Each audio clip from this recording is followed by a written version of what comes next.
Bom dia, bom dia, bom dia! Seja muito bem-vindo ao nosso Clube 6h33, que é um acordar cedo para um despertar para a vida. Que bom estar aqui com vocês hoje, mais um dia, seguindo aqui. Bom dia, Adriel, seja muito bem-vindo. Bom dia, Luca, bom dia, Aline, bom dia, Esmeralda, bom dia, Elias. Seja muito bem-vindo nesse nosso encontro de hoje, que a gente está numa semana incrível, uma semana de conclusões, uma semana de fechamento de ciclo. E eu sempre falo para os meus mentorados a importância de se fechar ciclos, né? Porque quando a gente fecha um ciclo, a gente se impulsiona. E o brasileiro, ele tem uma iniciativa muito bela. Porém, o brasileiro é um cara que ele desiste muito fácil. Ele não persiste e ele não consegue concluir vários objetivos. E quando você começa muita coisa e não conclui, você perde forças, né? Porque o seu cérebro vai acostumando com esse comando e você acaba começando e parando, começando e parando. Então aqui a gente começou com o nosso propósito de ler o livro inteiro de Jó. São 42 capítulos e compridos e cheio de análises, e a gente está aqui para essa semana a gente encerrar esse ciclo, fechando aí a leitura do capítulo de Jó, e depois a gente vai ver o que nós iremos fazer na sequência, quais os estudos, se a gente vai navegar em outras áreas. Ainda eu estou deixando para receber aí a inspiração divina para saber como que a gente vai fazer os nossos próximos passos. Então essa semana é linda de encerramento de ciclo, porque a cada ciclo que você encerra, você ganha uma nova energia, para fazer os próximos ciclos. Então agora a gente vai fazer isso, que é a leitura do capítulo 39 hoje do livro de Jó. Eu sempre falo para você que vem até mim, até aqui, isso daqui, não sou o dono da verdade, eu sou uma pessoa curiosa, um amante do estudo, uma pessoa que ama compartilhar, e quem compartilha é aquele que mais ganha. Então eu sugiro que você comece a também a pegar os estudos e falar com outras pessoas, porque a forma de você transferir esse conhecimento, quem mais se desenvolve é você. Então, seja muito bem-vindo, curta esse momento, deixa a tua mente aberta, seu ouvido seletivo e o teu coração ensinável. Quanto mais você ficar desse jeito, melhor as coisas irão funcionar para você. Porque se você está aqui, não é por acaso. Se você está aqui é porque tem sim alguma coisa que você precisa escutar, ouvir e assimilar deste conteúdo que a gente está falando. Porque senão você estaria em qualquer outro lugar, não estaria aqui, estaria dormindo, estaria em outra live, estaria rodando teu feed, estaria fazendo qualquer outra coisa. Mas se você entrou aqui, é porque essa mensagem de hoje é especial para você. Vamos curtir agora. Então, o que eu falei, a gente vai ler o capítulo de Jó. Grande tio Ni, meu parceiro, saudade de você, meu queridão. Seja muito bem-vindo, como sempre. Um grande parceiro que prestigia aí todo dia, quando possível, né? Então, o que eu quero que você, grande Di, muito bem-vinda também, essa minha multiplicadora, uma grande influencer do meu trabalho. E eu quero que vocês tenham essa humildade de escutar a leitura agora do capítulo 39 de Jó, e essa reverência para que vocês escutem, e dentro da minha ignorância, dentro da minha boa vontade, a gente vai discutir o que é que está trazendo por trás dessa situação, e principalmente, porque não adianta nada a gente ler, não compreender, e segundo, não ser uma coisa aplicável na nossa vida. Então tudo que eu trago aqui, eu sempre busco decifrar os códigos que seriam possíveis de uma aplicação no nosso dia a dia. Porque se você ler, ver, rever e não entender o que é que tem por trás disso, que vai fazer com que a tua vida fique melhor, bom, continua do jeito que a gente está, né? O intuito aqui é a gente sair melhor do que a gente entrou. Então eu vou começar a leitura do capítulo 39 de Jó, que é constituído por 30 versículos. Por acaso, você sabe quando as cabras montanhesas dão cria? Já viu as corças darem à luz a seus filhos, a seus filhotes? Você conta os meses de sua gestação? Você sabe quando elas vão dar cria? Elas se agacham para dar as luzes a seus filhotes e suas dores do parto terminam? Seus filhotes ficam fortes e crescem nos campos, vão embora e não voltam para elas. Quem pôs o jumento selvagem em liberdade? E quem soltou as cordas do jumento selvagem? Fiz da planície deserta sua habitação e da terra salgada sua moradia. Ele despreza a agitação da cidade. Não ouve os gritos do condutor. Vagueia pelas colinas em busca de pasto, procurando todo tipo de planta verde. Será que o touro selvagem vai querer servir a você? Será que ele vai passar a noite no estábulo? Por acaso você pode prender o touro selvagem ao arado com uma corda? Ou será que ele seguirá você a fim de arar o vale? Você confiará na grande força dele e deixará que ele faça o trabalho pesado para você? Por acaso você contará com ele para que traga a sua colheita e ajunte a sua eira? As asas da avestruz bate alegremente, mas será que as suas asas e plumas se comparam às da cegonha? Ela deixa seus ovos no chão e os mantém aquecidos no pó. Ela se esquece que alguém pode pisar neles e esmagá-los, ou que um animal selvagem pode pisoteá-lo. Trata os seus filhotes com dureza como se não fossem seus. Não se importa com seu que seu trabalho tenha sido em vão, pois Deus lhe negou sabedoria e não lhe deu entendimento. Mas quando ela se levanta e bate as asas, ri do cavalo e do cavaleiro. É você que dá força ao cavalo e veste o seu pescoço com uma crina esvoaçante? Será que você pode fazê-lo pular como um gafanhoto? Seu majestoso relinchar é atemorizante.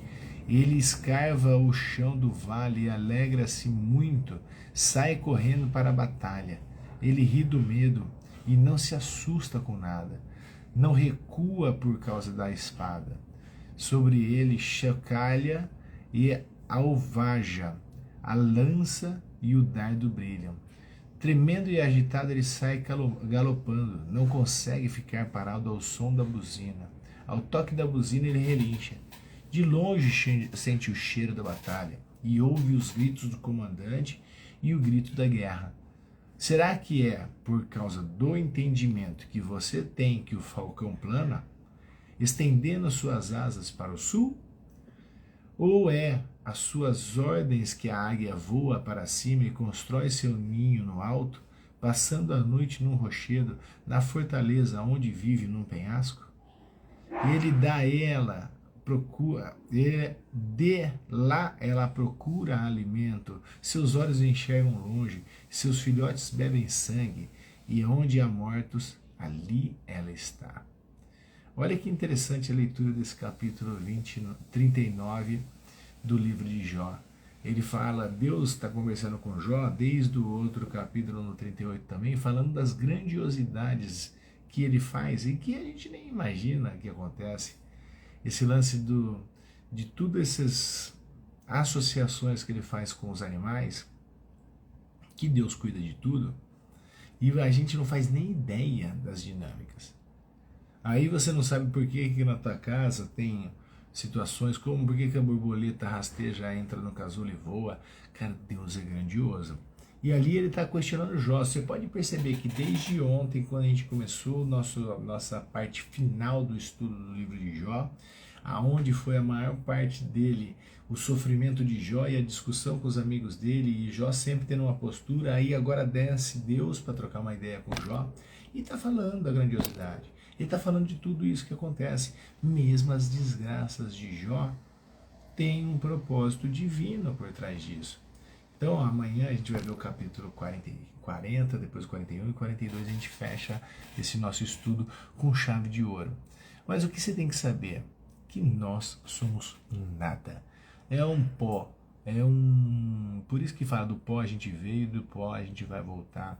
Então, quando a gente começa a entender um pouco dessa grandiosidade divina, e a gente começa aqui a decodificar, né? A gente vai prestando atenção e refletindo sobre a grandiosidade dessa sabedoria presente na natureza, nos animais, que tudo tem uma perfeição maravilhosa que vai além da nossa compreensão.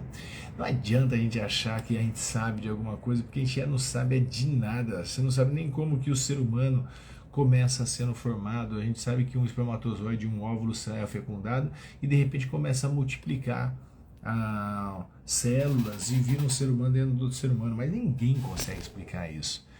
Quem fala que consegue explicar, fica atento com essa coisa. Então ele usa aqui as representações da cabra montanhosa, que tem uma característica do asno, da avestruz, do cavalo, da águia, e ele vai desdobrando. Ele quem? Deus conversando com Jó, e deixando o Jó justamente no lugar dele, que ele precisa ser humilde, e também, né, às vezes a gente não consegue ter um entendimento completo da grandeza divina. Por pior que seja a situação, ou por melhor que seja a situação, existem coisas por trás que vão além do nosso entendimento, do nosso conhecimento. Uma das coisas que eu estou amando fazer o estudo disso daqui, que vem reforçando todos os meus estudos, as minhas mentorias, livros lidos, cursos feitos, que a gente sofre por besteira, por ego e por orgulho. Quando a gente tem o ego e o orgulho latente dentro da gente, a gente está intimamente ligado com o nosso sofrimento. Aí esse ego e o orgulho vai fazer com que você se ache que você está certo e o outro está errado. Que você está certo e que Deus está errado. Que você merece tudo de melhor e que tem que ser obrigatório tudo de melhor para você. É óbvio que você merece, mas tipo, você está fazendo por merecer? Você reflete a situação e você transforma as suas atitudes de reclamação para agradecimento, independente do que você esteja passando, porque quando você reclama de novo, mas quando você agradece, a graça desce. Eu vou falar 1.000.000 de vezes isso. Porque a gente tende a reclamar. E quem reclama não prospera. Isso estava acontecendo ali na vida de Jó, que era um grande ser próspero. E aí, por causa de tudo que aconteceu no começo dessa história que a gente está vendo aqui de Jó, acabou comprometendo a vida dele. E aí eu te falo. Agora no final tá lá Deus debatendo com ele. Deus faz inúmeras perguntas. E Jó não sabe responder nenhuma delas, né? Ou melhor, a gente vai ver isso. E aí aqui a gente partindo para esse capítulo, falando sobre a cabra montanhesa, né? Também as associações, por que Deus usou essas associações? Porque a cabra montanhesa, ela tem um instinto maternal, ela cuida do filho, e daí a gente começa a perceber a necessidade e o cuidado que a gente tem que ter para fortalecer os nossos relacionamentos e a satisfação de uma vida familiar. Aí na sequência ele vai fazer associação com o asno na natureza, não é só essas associações de um animal, é o que ele significa e simboliza para a gente. Ele representa busca da autonomia e independência, que nós precisamos sim ter essa autonomia, porque quanto mais autônomo nós formos, mais capazes a gente é, mas a gente tem que saber que mesmo com a autonomia ou a independência, a gente depende da nossa humildade, depende da nossa certeza que a gente sempre pode aprender alguma coisa para buscar algo maior.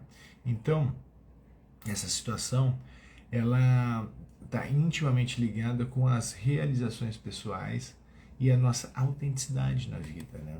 E aí ele cita a avestruz, fala da força da avestruz, e de toda essa dinâmica que tem ali e que tem a ver com nossa autoconfiança, tem a ver com a realização pessoal.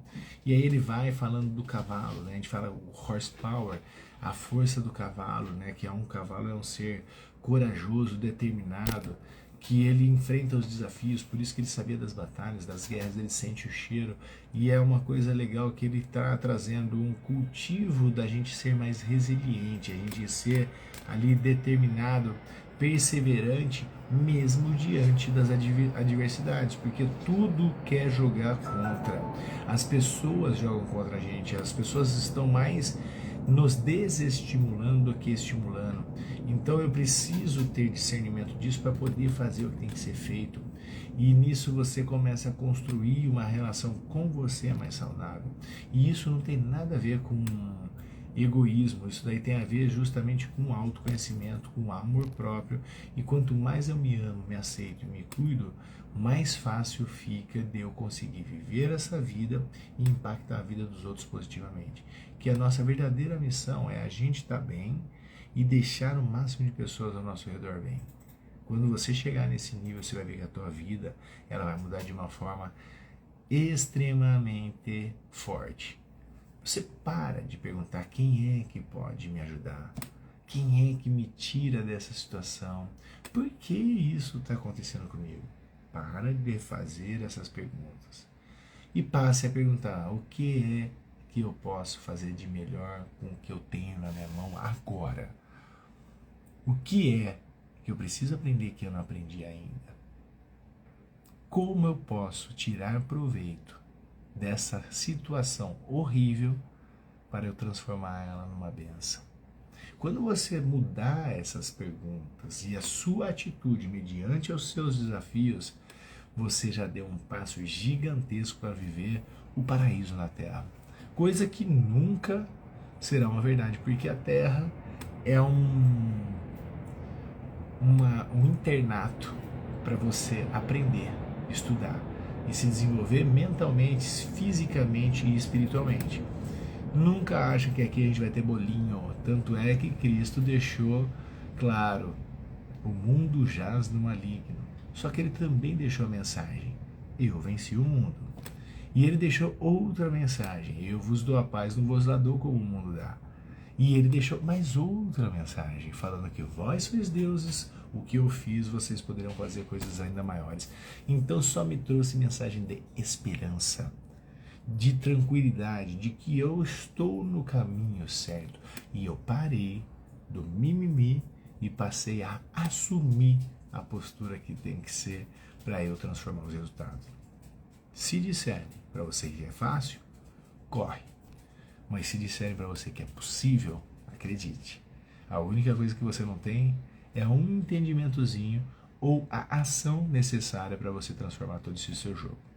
E com as orientações, com os nossos encontros, isso tudo fica muito mais tranquilo da gente conseguir fazer isso acontecer.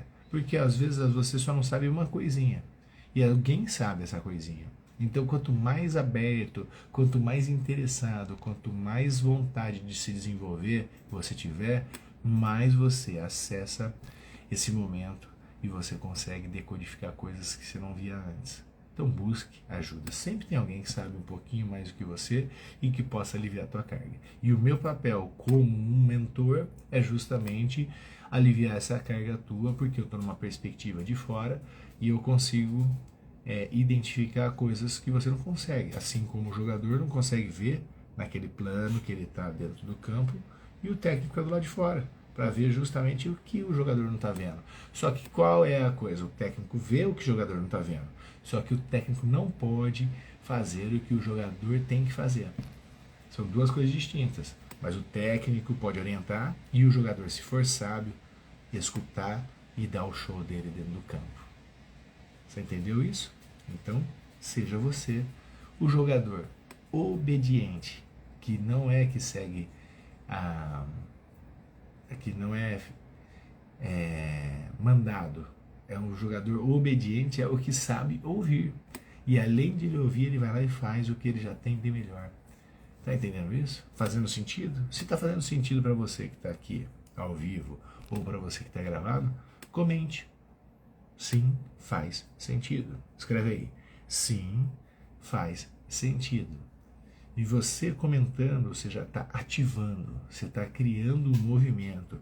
E a vida ela é feita com movimento. Se você está aí, escutando até agora, e não ter esse movimento, é porque você não entendeu nada do que eu disse. Isso daqui é só para confirmar que a tua atitude irá te transformar. Então, sim, faz sentido. Escreve aqui. Boa, Esmeralda. É isso aí, estou gostando de ver. Você decifrou. E quando a gente decifra, a gente faz. E quando eu faço, eu tenho resultados diferentes. E aí a nossa vida ela entra num fluxo muito melhor. E para a gente finalizar, ele fecha falando sobre a águia, né? A águia é visão, a águia é perspicácia, a águia é tomada de decisão, e aí identifica oportunidades. Então eu quero que você haja como a águia, para que você possa, assim, descobrir tudo aquilo que está encoberto. Porque quando a gente fala que a gente descobre, é porque estava coberto, e você vai descobrir a tua melhor versão todo santo dia. Mas como que você descobre? Fuçando. Como que você descobre? Sendo uma pessoa interessada, uma pessoa interessante, e aí você não é interesseiro. Você acaba entregando mais do que você recebe, porque você é uma pessoa que transborda e os seus recursos aí internos são inesgotáveis. Quando você descobre essa tua conexão direto com a fonte. Hoje a gente fecha aqui o capítulo 39, então só temos mais 3 capítulos e a gente vai fechar ele nesses próximos 3 dias. E espero que você tenha realmente gostado desse conteúdo de hoje, que foi incrível. Se você está aqui assistindo desde o comecinho, além de você escrever o que faz sentido, escreve uma palavra. Como foi esse nosso encontro de hoje para você? Escreve uma palavra aí. Você que assistiu, coloca aqui uma palavra ou uma frase desse nosso encontro de hoje. Se você está assistindo gravado, faça isso, interaja.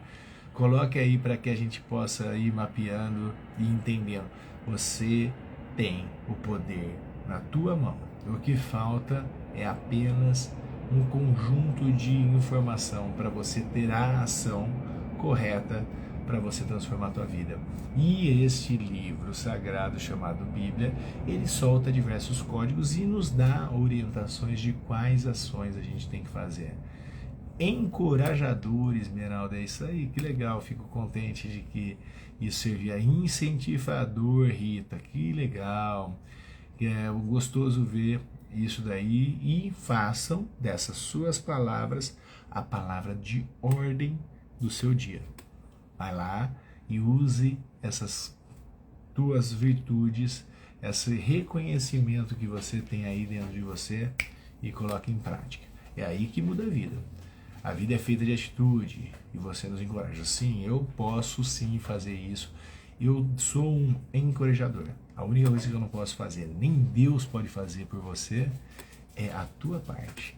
Vai lá e faça desse teu dia um lindo dia, um maravilhoso dia, e seja feliz, porque você nasceu para ser feliz.